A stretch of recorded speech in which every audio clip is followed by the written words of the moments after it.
The New Testament. Groundhog Day analogy. The Gospel according to Matthew, 28 books. Verses 1 through 18 entitled The Generations of Jesus Christ, the Son of David, the Son of Abraham. This is a created genealogy filled with part truths and lies. The lineage of Christ Yeshu begins not with Abraham, but with Adam and Eve, Seth and his wife, Noah and his wife through to his parents Joseph and Mary. The number of the generations is a false number for who in the modern age of mankind can prove their accuracy.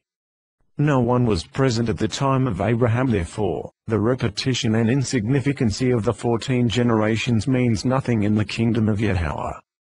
This genealogy alone proves that someone went to great length to make it appear authentic when in fact it is not and simply a created list of Hebrewic references. The Gospel according to Mark, 16 books. Who was Mark? Mark was neither a disciple of Christ Yeshu, he never walked with him, he never met him. He was a student of Saul of Tarsus who later renamed himself Paul, and became the self-declared apostle. The writings of Mark should never been presented as that of one of the disciples of Christ Yeshu, for they are false. How do we know they are false?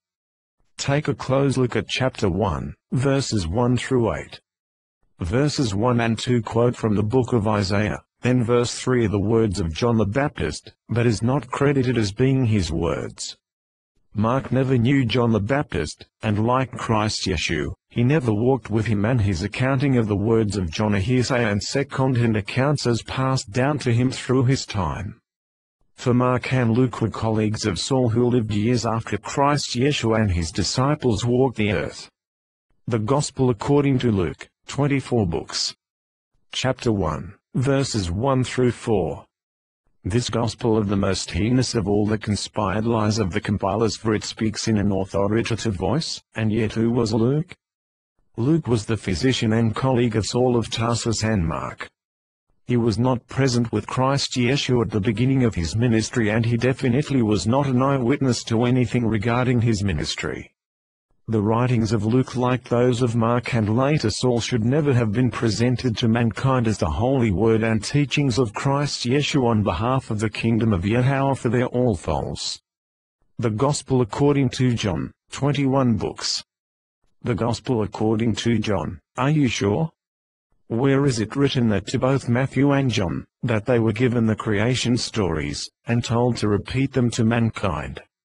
Note carefully the tone of chapter 1, verses 1 through 10. It is spoken in narrative voice, by another and not John the Baptist. So, who is the speaker of the Gospel according to John?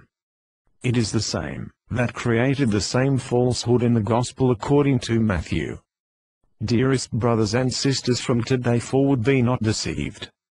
Depart from the false book of the New Testament. Ask yourselves this question. Does God like repetition?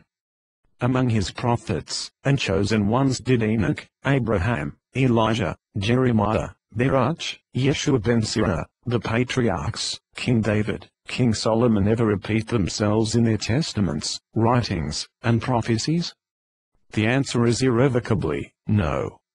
Walk away from the false teachings of ancients past, and discover the true teachings in the Ancient Word series today. In wisdom, peace and love, Reverend Melissa Smith.